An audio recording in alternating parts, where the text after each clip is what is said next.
Welcome to Hard Talk with me, Zeinab Badawi. I'm in Washington, where my guest in this exclusive interview is President Uhuru Kenyatta of Kenya, who's been holding talks here at the White House with Donald Trump about security, trade and investment. But how can President Kenyatta invite investors to Kenya when the country is so mired in corruption that pervades all walks of life and enriches the few at the expense of the many?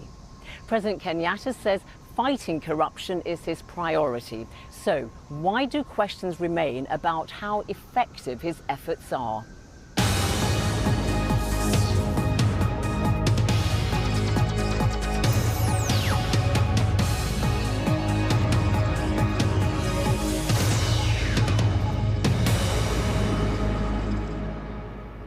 President Uhuru Kenyatta, welcome to Hard Talk. Thank you, Zeinab. You've had your meeting with Donald Trump. This is a president who describes some African countries as S-hole nations. He's also upset the South Africans by referring to farm seizures and large-scale killings of white farmers. Is this really a man you can do business with? Let me put it to you this way. I think that what we need to do is to basically create a better understanding of the situation, and I think I had an opportunity to really do that today. I wouldn't say he's a man who is not willing to listen. He did listen, and we exchanged on a wide variety of issues, and I think he has a much better understanding, I think, of Africa, of Kenya, after our session, and I think basically he's a person who wants to do deals. He wants to see how we can partner, and that's the way I would actually broach the issue. Okay, I wouldn't look at it from past issues. I'd look at it more from, well, I've got a better understanding now. Can we do business? And we're saying Africa is ready for business. Africa is open, and Africa is a continent with wide diversity, and we need to be able to put out the real and true picture of who Africa is today. When you say he wants to do deals with you, America wants to do deals with Africa, we know that, of course, Africa-China trade relations is about 4 times worth what America trades with Africa. Mm-hmm. Is there a sense that you'd like to see that balance redressed? Well, absolutely, because as I've always maintained, Africa is looking to do business with the world. And Africa is not the same African continent of just a few years ago. We don't even have to talk centuries, just a few years ago. There's been dramatic changes, Zeinab, across the African continent, where people are beginning to get a much better understanding of themselves, who they are, and where they want to be. But you want to have... And we are looking to see how we can partner with countries across the globe. The United States, China, Europe, Great Britain, but an understanding that is not a patronizing a partnership, but one that is a win-win partnership, one that understands that Africa needs to move ahead, that African people seek prosperity, that Africa has come of age, and that looks not towards aid, but how to do mutually beneficial trade and investment negotiations that benefit both parties. But it looks like a win-lose situation at times. I'll give you just one example from your own country. Mm-hmm. The Chinese have built the Nairobi to Mombasa railway, completed last year. It cost $3.2 billion, according to the Danish International Institute for Development Studies. That is 3 times the standard for the industry. So I put it to you that perhaps you need to say African countries need to better leverage their position with China and other investors. And I think we're doing precisely that. But you haven't been doing that. One of the things that you've got to appreciate and understand is that we are talking about replacing an entire rail system that was built over 110 years ago. And as a result of the railway line that we have now established with China, that is now operational, that is now moving passengers who used to spend 16 hours on the road or rail because of traffic. No, we didn't. No, we didn't. And even if you look at the costings and estimated the fact that we had to also, because these days you've got to do things differently. It was traversing across national parks. We had to take into account how do we ensure that we don't destabilize, because it could have been cheaper. I'm using it as an example. We needed to look at also the environmental aspects and ensure that the railway that we're building doesn't become an impediment to what Kenya is greatly known for. I was using it as the environmental aspects were very important, and we covered that. Was just one example, because you are going to be attending the China-Africa Summit in Beijing in the coming days. And the point I'm making to you is, do you believe that Africa should better leverage its position with China and other investors like the United States, where you're here? Yes. And this is the whole objective, that we are saying that Africa is not the Africa of yesteryears. We are a much more open society. We are a much more democratic society. All these issues, as you are asking me today, all the numbers, all the facts are all out there. And what we're saying is we want to get the best deals for Africa. You want to make sure you get the Kenya. best deal for the Africans. All right. Is that also going to be the nature of what you're going to be discussing with Theresa May, the British Prime Minister, when you meet her this week? Absolutely. Absolutely. What's your message We to are her? saying that we are keen on investment. We're keen on investment to help us fill our infrastructure gap. We're keen on investment that will partner in accordance with what Kenya's social economic demands are for our development. We are keen in health. We're keen in housing. We are keen in terms of food security. We're keen on manufacturing to create jobs for our people. We're keen on leveraging not just in terms of investment, but also on our location, on the investment that we've made in our young men and women who are ready to take on the world. So when you meet Theresa May, the British Prime Minister, this week in Nairobi, do you feel that post-Brexit that there's a greater or lesser chance for Britain to assert itself on the African continent? I think that's the wrong question. We're not looking for Britain to assert herself on the African continent. Trade-wise, for instance, looking investment. for Britain. We're looking for Britain. We're looking for Western Europe. We're looking for Eastern Europe. We're looking for China. We're looking for America. But Britain to look specifically. at the advantages that Kenya has to offer. Now, Britain, of course, has an edge, given our historical relationship in the past. Britain has an advantage of leveraging both her knowledge of Kenya and Africa, her understanding, the historical and cultural ties that exist, but also leveraging on the Commonwealth, of which Kenya is a member, to improve trade in and amongst member countries. So I think that will be that your message. The message that we have is all we are interested in are win-win proposals that actually enable all of us to take advantage of the opportunities that exist to create mutually beneficial prosperity. All right. One issue I wanted to raise with you is that it's the 20th anniversary of the August the 7th bomb blasts on the American embassies in Tanzania and Kenya. More than 220 people died, most of them Kenyans, 5,000 injured. But this is what Evanson Gitu from the Bomb Blast Victims Association in Kenya has appealed to the US government to pay restitution to the victims. He says the Kenyan victims' lives have been shattered due to a lack of medication, proper care and livelihood.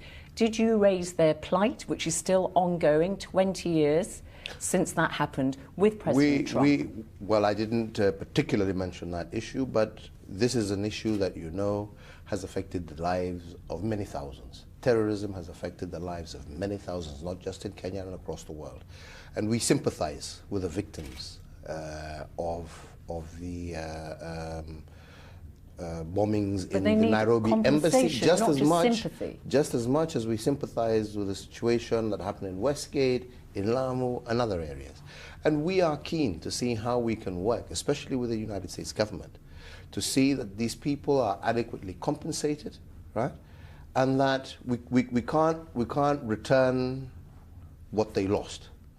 But I believe that we can, and we will continue to try and do more for families and for victims to ensure that we make their lives as easy as possible. And this is an agenda that we are constantly putting across, not only to the Americans, in the same manner that we are looking after the victims of other attacks that have happened in the past. We would like to see the same happening to this particular group. All right. In Kenya, you've outlined your big 4 agenda items, Yes. which is housing, health, infrastructure, and food security. Yes.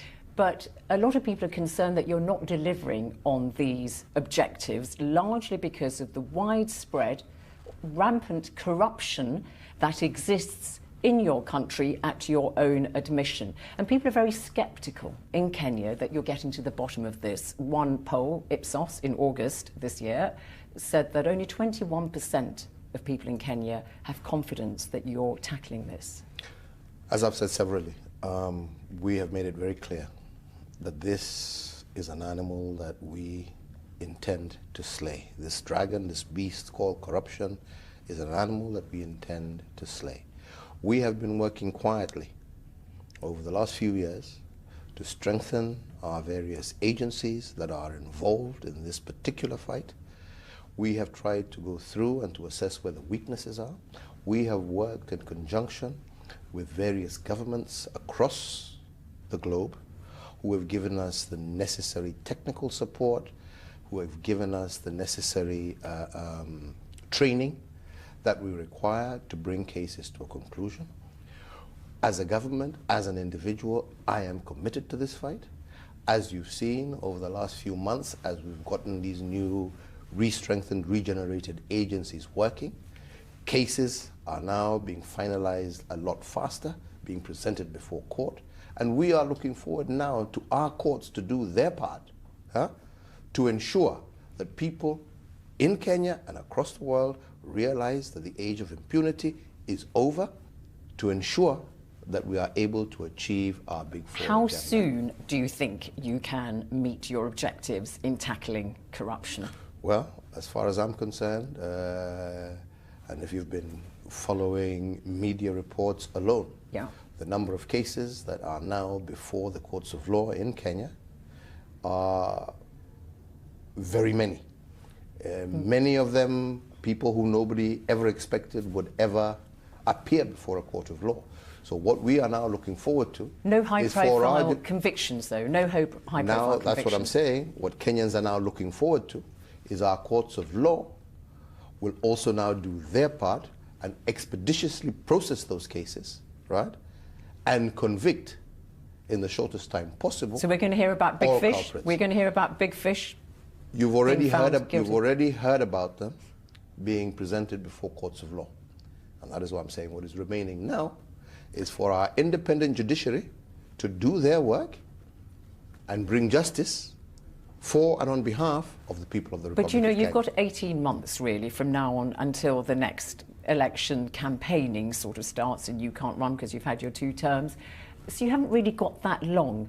When do you think we might really see results? 3 months' time, 6 months' time? You are 9 months? already seeing results, Zeinab. You're already seeing these people arraigned before court.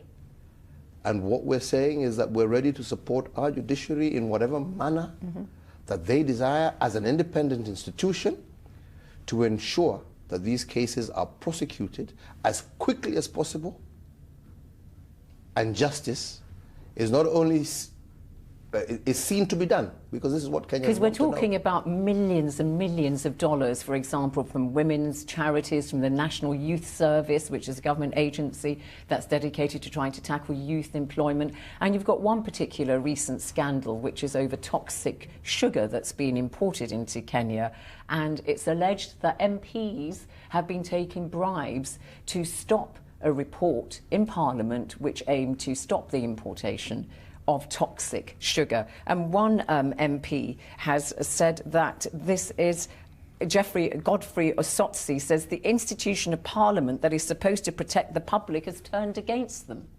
This is the kind of thing that's going on. And this is what we're saying.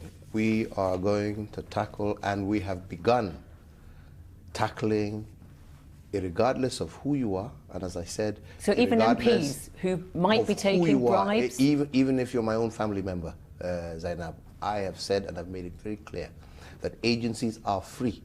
And you have seen already a number, even of members of parliament, yeah, who have been arrested by the EACC, which is our anti-corruption commission, on charges that they, right, have abused their office, or they've taken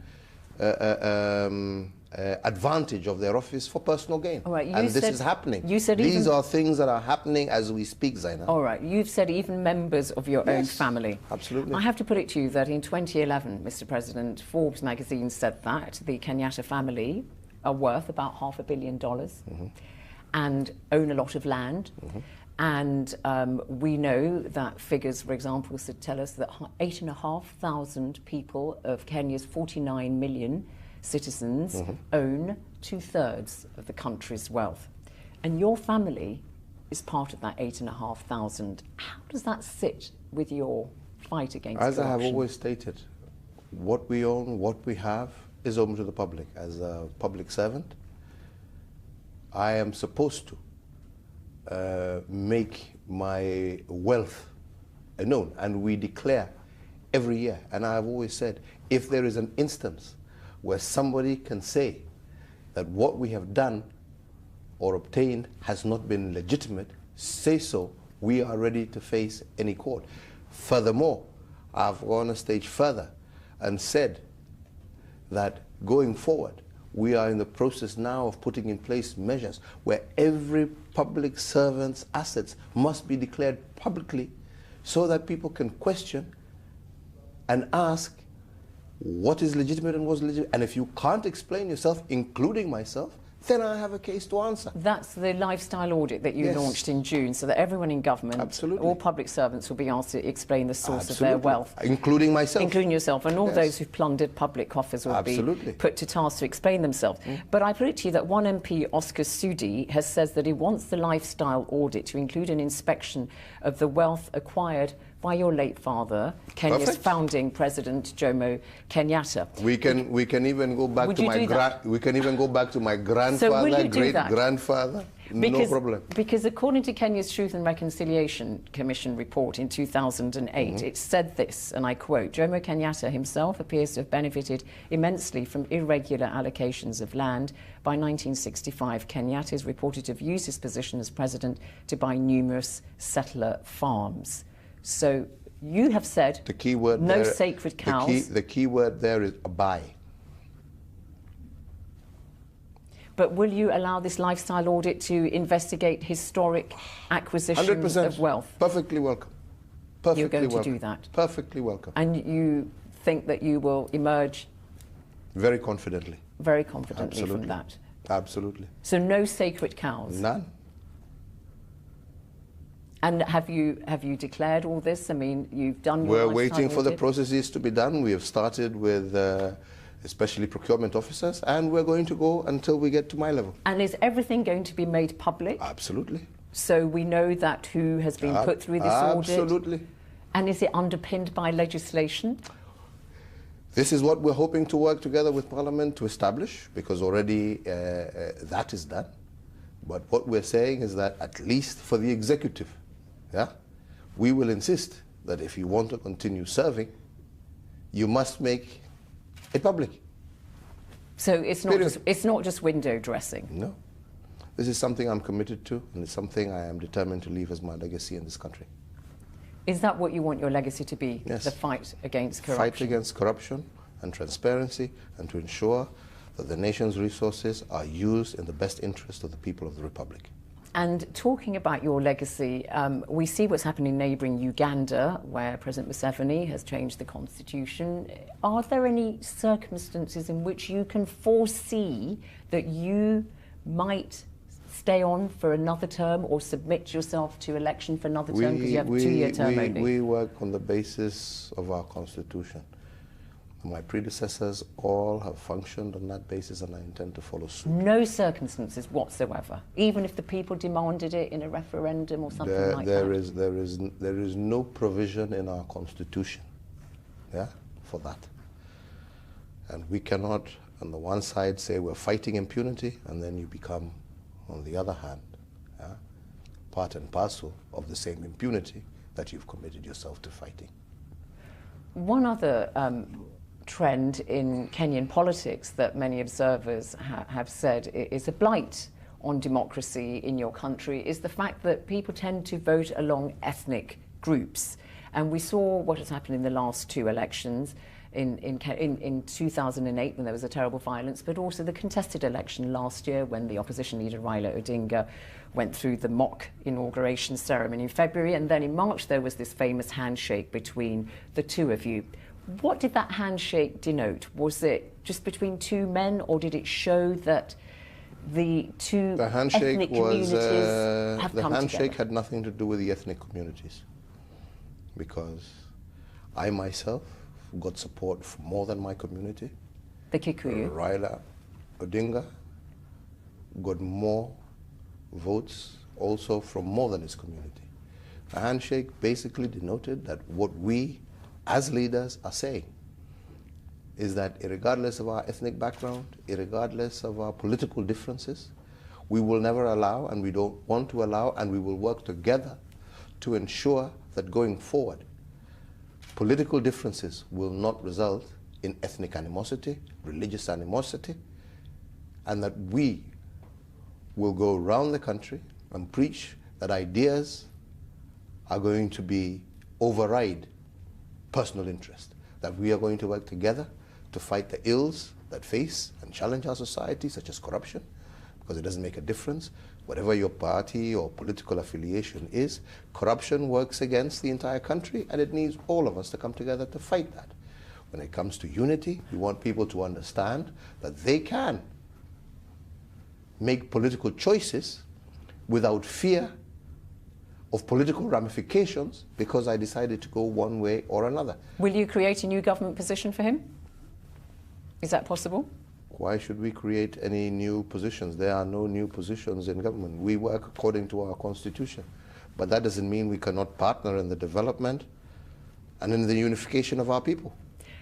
As well as obviously being president of Kenya, you're also a leader of a very important country in East Africa. And I put it to you that one issue that's in the news very much is the fate of the Ugandan opposition MP, Bobi Wine. And I'd like to know whether you have raised his plight with President Museveni. He's now been released on bail on charges of treason. Kenya is not a country that seeks to really interfere with other people's or other countries' Even issues. when he's been beaten up? Let me finish. You should let me finish, Zeinab. Right? We are a country that encourage democratic processes, but we also understand every country has their own challenge. So what we would say is that what Kenya would love to see is where political competition is allowed without intimidation. And we preach that message, but we say that where there are differences, please, let us ensure that those differences don't result in violence. Exactly what I said about which is what happened to Bobi Raila Odinga. Yep. So in short, ours is to encourage democracy and a peaceful solution to whatever differences may exist. But Kenya does not interfere, just like we also are not keen on other people interfering in our own domestic issues. And what we encourage is internal resolution to internal problems. But the Kenyan Lawyers, National Lawyers Association has said it wants to bring Bobi Wine's case to the East African Court because he was beaten up in as detention. you know, we allow our institutions and our organizations the freedom to push whatever agenda they have. And as to how they're going to pursue that, I would encourage you, Zeinab, to ask them, this is how we intend to prosecute this case. President Uhuru Kenyatta, thank you very much indeed for coming on Hard Talk. Thank you very much for having us. Thank you very much indeed.